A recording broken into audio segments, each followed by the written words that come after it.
Yes. I request those who are not able to do the fast because of their ailment, because of if they have diabetics, or maybe they are more aged.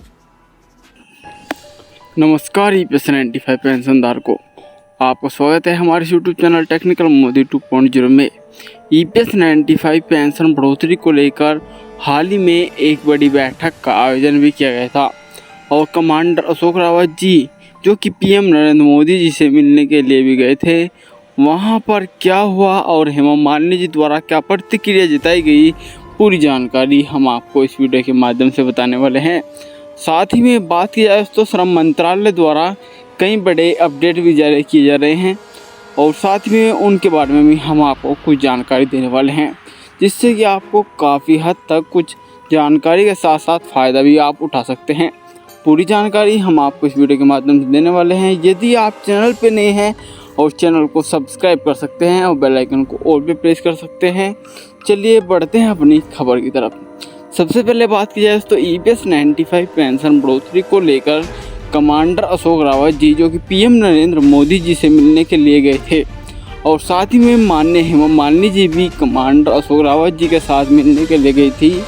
जो कि आपने मेरी पहली video में देखा होगा कि commander Ashok Rawat ji और माननीय हेमा मालिनी जी एक संग बैठक आयोजन की गई थी।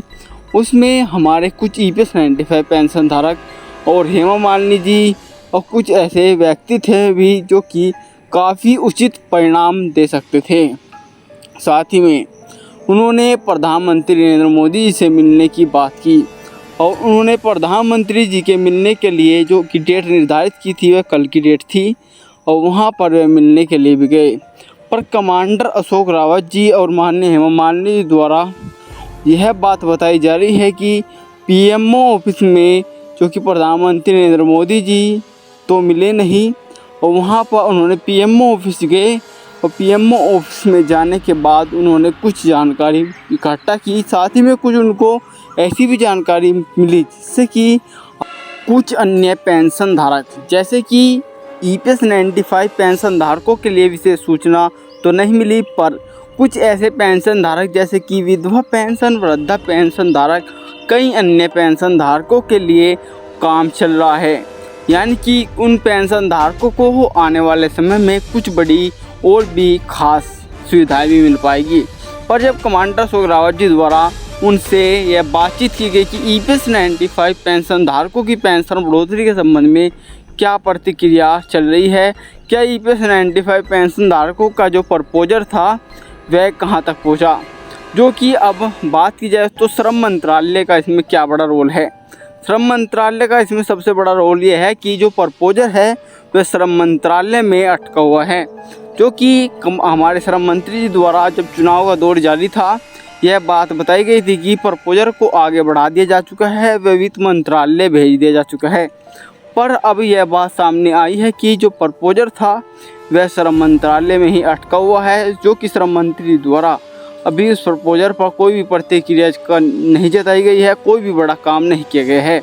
और साथ ही में आने वाले समय में क्या ईपीएस 95 पेंशन धारक एक बड़ा आंदोलन करेंगे, क्या होगा, जो कि कमांडर अशोक रावत जी द्वारा हाल ही में एक बड़ी बैठक का आयोजन किया जाने वाला है। जो कि यह बैठक की बात की जाए दोस्तों, अभी इसकी डेट कोई बड़ी निर्धारित नहीं की गई है, पर यह आशंका जताई जा रही है कि कमांडर अशोक रावत जी द्वारा जैसे कि परिस्थितियों को मद्देनजर रखते हुए एक बड़ी बैठक का आयोजन किया जाएगा, क्योंकि आने वाले समय में ईपीएस 95 पेंशन धारकों की सहायता मिलने वाली है, जो कि ईपीएस 95 पेंशन धारकों को इकट्ठा कर एक बड़ा मजबूत संगठन बनाया जा रहा है, जो कि अब ईपीएस 95 पेंशन धारकों के तहत अभी सभी ज़िलों में कार्यालय खोले जा रहे हैं और धीरे धीरे कार्यालय का जो स्तर है वह बड़ा किया जा रहा है। जैसे कि ज़िलों में कार्यालय है और ज़िलों से ऊपर जाकर जहां पर मान लिया राजधानी दिल्ली हुई, चंडीगढ़ हुई और कई बड़ी बड़ी जगहों पर बहुत बड़ा कार्यालय बनाए जा रहे हैं, जो कि ईपीएस 95 पेंशन धारकों के साथ साथ कई बड़े पेंशन धारकों के लिए भी फ़ायदेमंद है। जल्दी श्रम मंत्रालय द्वारा और वित्त मंत्रालय द्वारा कोई ना कोई बड़ी प्रतिक्रिया सामने आएगी और कमांडर अशोक रावत जी जो कि आपसे कई और बड़ी बातें करने वाले हैं। पूरी जानकारी हम आपको इसी चैनल पर देते रहेंगे। यदि आप एक EPS 95 पेंशनधारक है और चैनल को सब्सक्राइब नहीं किया है तो चैनल को सब्सक्राइब कर लें। मैं मिलता हूँ एक और नई ऐसी बड़ी ताज़ी खबर के साथ, तब तक के लिए जय हिंद जय भारत।